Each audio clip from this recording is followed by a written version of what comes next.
God, my microphone's covered in dust because it's been under my bed for 19 months. Hello. Welcome back to my channel. I'm Julia. This is NB Book... No, that's not the name of my channel. NB Library. I've been gone for 19 months. Why? Long story short, I had this really weird aversion to, being perceived online. Me not uploading on BookTube coincided with me kind of going off of social media, and it ended up being an amazing decision for me. My mental health has greatly improved. I've been able to do a lot more since I haven't been spending time scrolling through Tumblr every night, so it's been amazing for me. I had an amazing, especially summer of 2021, so please don't worry about me. The reason I've been gone is because I've been actually having a great time. 2020 was really, really hard, especially the second half, and I just needed, a long break.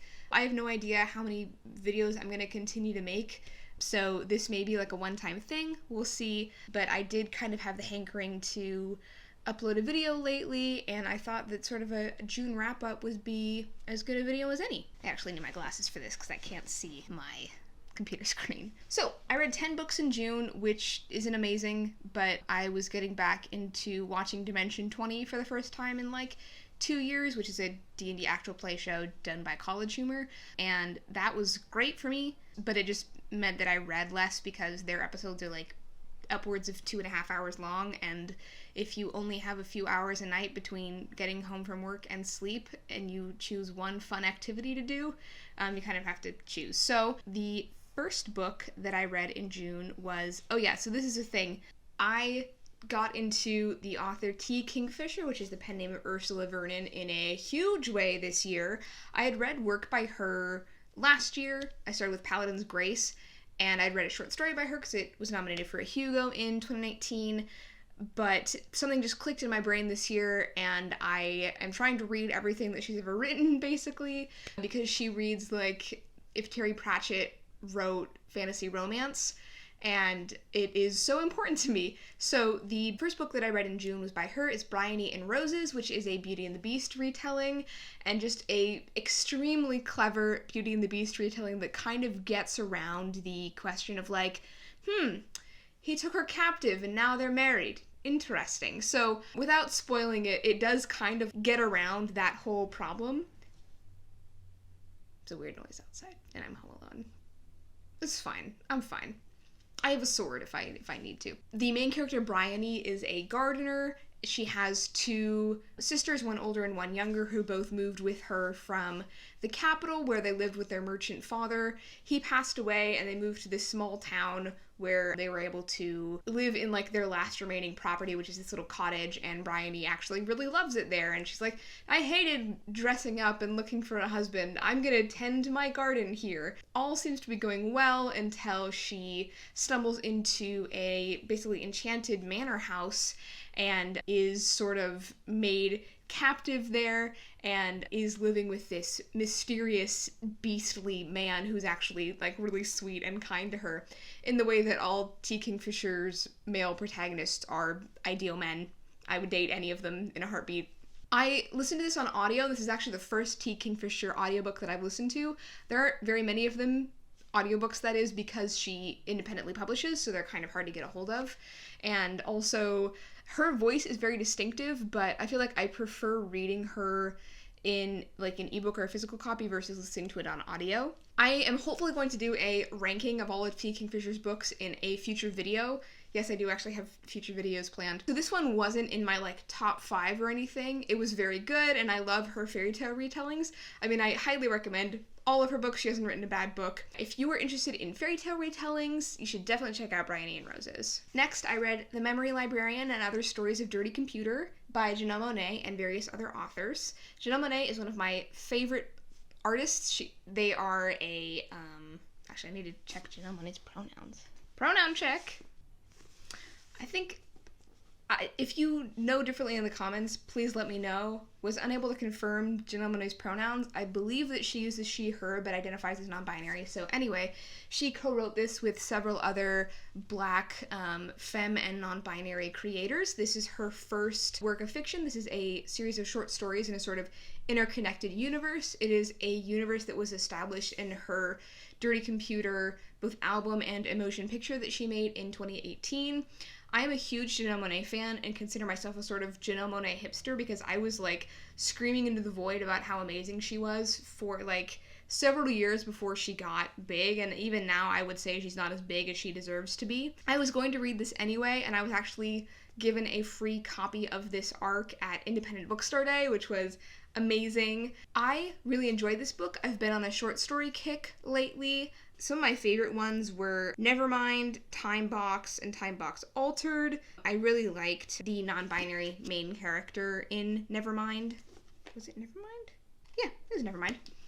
I remember this book that I read less than a month ago, for sure.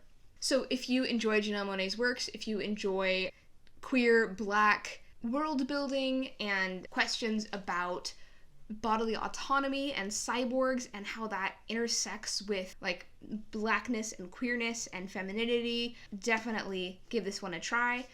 I will say it took me a while to read. It is kind of, I guess, heavy is the right word. Like, some of the stories are like fun and peppy, but a lot of them have dark subject matter. Sometimes it takes me a while to read more like literary fiction, which is not a knock against that genre. It's more me. It takes me a while to read, but I still enjoy this book and would recommend it. Next, I read 1,000 Steps into Night by Tracy Chee. This is a Japanese-inspired but secondary world that is a very patriarchal society, and it follows our main character Miyoko and her adventures after she is cursed by a demon and has to flee her home. There is a huge plot twist in the middle of this book that I wouldn't want to spoil for anyone, but suffice to say, it does not go in the direction that I expected it to. I really loved the platonic relationships in this book. There is a villain character that I thought was going to get the Kylo Ren treatment because he does have moments where Miyuko connects with him or like feels bad for him, but he still does like awful, reprehensible things, and I was really scared for a while there. I was like, oh no, good, he's just the villain. He's not a love interest. He just sucks. And like the book makes that very clear, but I was worried for a while there, so rest assured there's not a toxic romance in this book. There is a really sweet, like, brotherly, sisterly relationship with a shape-shifting magpie that she meets. There is a female trans secondary character. This book is kind of all about making space for yourself and taking up space in a patriarchal society and uplifting other women and helping other women to do the same as you. And I felt that there were places that it could have, like, improved, but ultimately I was, like, kind of pleasantly surprised by both the plot twist and the subject matter, and I think it's just another great entry in the Asian-inspired fantasy that we've seen in the past few years. There's not nearly enough of them, but it's one of them. Next was God Particles by Thomas Lux, which is a book of poetry that I forgot that I put on hold and then it showed up at the library. I read this because I had heard a poem that Thomas Lux wrote called Refrigerator 1951, I think. 1957. It's an incredible poem, and I wanted to check out his other poetry. It's very readable poetry, but there's also some parts of it where I was like, is this satire or just gross? And I was a little off-put by that. There were some really good poems, but like with a lot of poetry collections I've found, like the poems don't really stay in my head after I read them, which is a failing of mine. I really enjoyed Refrigerator 1951, and after reading it, I still thought, yeah, that's the best poem by him that I've read so far. So I'll link down below to a link to that poem because I think it is really good. I don't know if I would recommend the whole poetry collection of his. There are other ones. This is just the one that I happened to read. Next, I listened to on audio the audiobook of Swordstone Table, which was edited by Swapna Krishna and Jen Northington. This is a race-bent, gender-bent, queer-bent collection of King Arthur retellings. was another entry in the I'm reading short story collections now. I really like when audiobooks of short story collections have a different narrator for each one. So, like, as soon as I was like, I think I'm done with this story, like, you know, it would, like, an hour had gone by and there was the next one. I did discover some new authors from this collection, like Alex Chi, I think his name is. And I thought that, like, some of the ideas being played with here, like, I would love to see expanded. And I forgot how much I love Arthurian, like, stories and retellings. I did have a phase, like, of Arthuriana when I was younger, and I've read some other books this year, including one that I will talk about. No, actually, I read it in May. Spear by Nicola Griffith is a novella that actually started as a short story for this collection, and then she was like, no, hang on, I can't submit this, I need to write a whole novella of it. So that's another queer, gender-bent King Arthur retelling. Like any short story collection, there were some short stories that I really didn't care for. The collection is broken up into, I forget exactly what it was. It was once stories, which are like set in the past and were like King Arthur as in the time that he was said to have lived, and then present, and then future. So stories told across all different time periods, settings. Like there was one set on Mars in the future, for example. And I don't think I have much more to say about it than that. If you like short stories, if you like gender-bent retellings of things, yeah, definitely give this one a listen. Oh, just a note, it seems like it's YA, but this is in fact an adult short story collection, just FYI. Next was, oddly enough, another short story collection, Love Beyond Body, Space, and Time, edited by Hope Nicholson. This is a very slim collection of Indigenous queer short stories. I was really disappointed by this, and I feel so bad saying that. There are definitely other, even queer Indigenous short story collections that I am going to try out. There's Love After the End, edited I think by Joshua Whitehead, and then a comic collection that is along those same lines that I can't remember the name of or editor of now that I'm going to read. Some of these short stories I feel like didn't really live up to the prompt. Some of them tangentially involved queer characters or tangentially involved like any sci-fi or fantasy elements at all, and I was just disappointed by those. The one that I did enjoy was by an author that is sort of hit or miss for me, Darcy Littlebadger.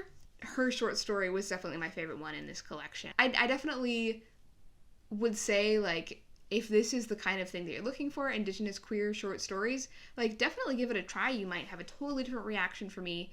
It just wasn't for me. Next, I read The Grief of Stones by Catherine Addison, which is the second book in her Cemeteries of Amalur series, which follows a minor character from the Goblin Emperor, Thara Kelleher, who is a detective slash ghost whisperer. The title, like, The Grief of Stones, really speaks to, like, the main character is just really grieving, like, the loss of a lot of things in his life, and it's not like a super downbeat book, but there is that. And I also read it in like one sitting when I had food poisoning, so that sort of hung over the book, which is not the book's fault. I am so frustrated that he can't just like get his act together and get his man. He has a love interest that like keeps inviting him over, and he's like, I wanted to go over there with him, but instead I went home. It's like, no, god damn it! So hopefully that comes to fruition in the third book, please God. Thara Kelleher is a witness for the dead, which means he can speak to the recently dead and ask them questions. Sometimes their presence is very faint and he can only get sort of like brief flashes or impressions from them. This book is, and the one before in the series, is really interesting in that sometimes there are just little like mini cases that are like sprinkled throughout the book that have no bearing on the plot whatsoever, and it's just like, this is just a day in the life of me, Thara Kelleher, and I love that. Like, not everything that happens in a book has to be tied to the bigger plot. That's okay. I feel like that's sometimes kind of a no-no in writing, but I honestly love it when there are like little episodes that are just totally divorced from the plot. I think that's neat. He gets a female apprentice in this book, which is great because I felt like the first book was kind of male heavy. Definitely a major female character in this book, and then other major side characters. And something that was supposed to be frustrating that frustrated me in the first book is he is a very, like, broken guy that's suffering from a lot of PTSD and, like, just refuses help. And part of this book was, like, kind of everyone around him being like, no, we're gonna take care of you whether you like it or not, which is very sweet. It is quite short. I would have liked it to go on, and the first book to go on for longer. And I don't know that, honestly, any book, but especially other books by Catherine Addison, can live up to The Goblin Emperor, because that is my favorite book. When an author writes a favorite book, especially if it's the first one they've written, and then, like, every book after that can't live up to it, it's like, am I holding you to too high a standard here? But also, like, you did it once, you could do it again. But anyway, if you like The Goblin Emperor and the first book in this series, definitely pick it up. I don't know that you would get as much out of it as you could if you were starting in the middle of this series. I think you could certainly start from the first book and then you don't have to have read The Goblin Emperor.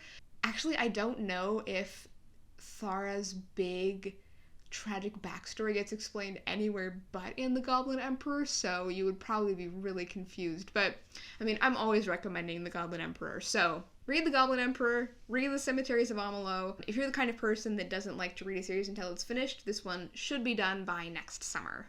Next, I read a book that I've been meaning to read for about 2 years now, which is Cantoras by Carolina de Robertis, which is a story that takes place in Uruguay in the 1970s, in the middle of their dictatorship that was naturally brought about by the CIA, among other people, and follows 5 Sapphic women who live there and find refuge in a tiny fishing town on the coast where they eventually buy their own house.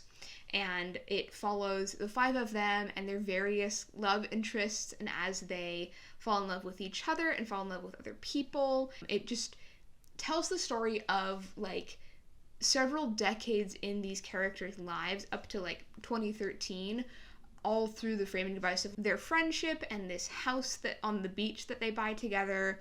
And it was really beautiful. It was the kind of, like, I kind of talked about my struggle with literary fiction earlier in the video, but this is the kind of literary fiction that I love. I do really like multiple generation stories, and this was a little bit that. It's still following the same 5 characters. It's not like Homegoing or Pachinko, but you really do get to see them, like, grow and change over time. It does have some big content warnings, so definitely check those out before you read it in case you're worried about being sensitive to something like that. But all in all, I highly recommend this. I'm bummed that I didn't read it earlier, but I'm glad that I got to read it during Pride Month.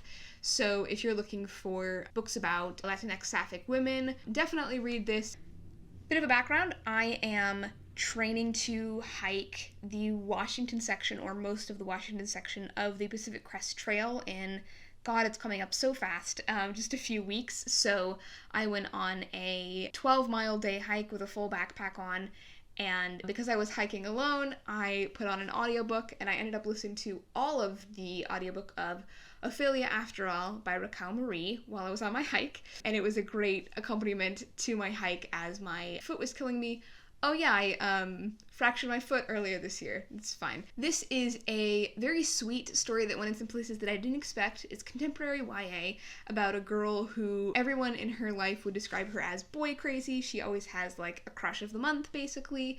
And the story sort of kicks off when she's realizing that she has feelings for another girl. This book was less about romance, it's not a romance book, and more about finding yourself and how your relationships with your friends and family change as you get older, and the fear of, I think that my friends and family will accept me if I come out, but also it's going to change things, which is a deeply real feeling.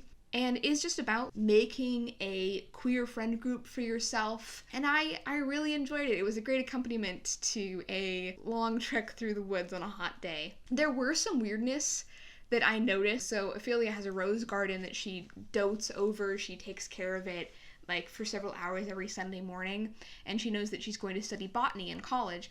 Her mom is an English professor at a college and is disappointed that she's not going to go into English. And her mom and other people treat her botany degree like it is a useless underwater basket weaving degree and not like a legitimate scientific field of study. And no one treats her like a future scientist. They all treat her like an idiot for wanting a botany degree. And she's like, oh, I'm never going to use this. And it's like, no, you will be a scientist, Ophelia. Maybe it'll be hard to find jobs, but it's not like you're majoring in like something made up. Like, botany is very real, and from the way that you love your flowers, it seems like you're quite good at it already. So that really annoyed me. It felt like the book was taking place in like a parallel universe that was the same to our own, except like the arts were valued more than the sciences. I don't know. I don't want to spoil things. I was kind of disappointed by some things in this book, but only because the book was making a point about romance that I appreciated by the end, but I felt like betrayed by in the middle. But I think like I was really feeling the emotions of the character, and like she was feeling super betrayed. That's not like a turn off from the book, just like an interesting thing that I noticed. The last book that I read in June was Delilah Green Doesn't Care by Ashley Herring Blake. I think this book was fine. I thought that the titular Delilah was just a real piece of work and not the kind of person that I enjoy A, being around in real life, or B, reading about. Had no regard for the feelings of people around her, totally went back on the things that she said she would do for people, really, really irked me. And then her love interest, Claire, who was very sweet and who I identified with quite a bit, was great. This book is about,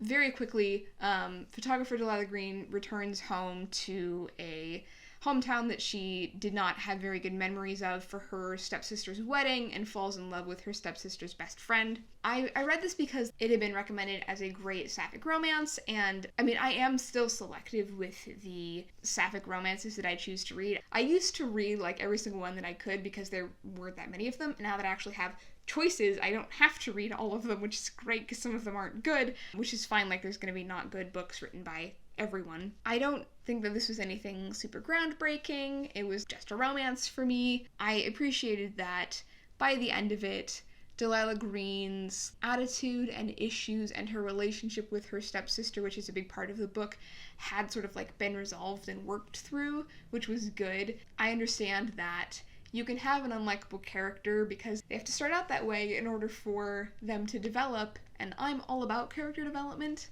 So that was good, but also for the first, 2/3 of the book or whatever, she was just like a huge flake, basically. Those were all the 10 books that I read in June.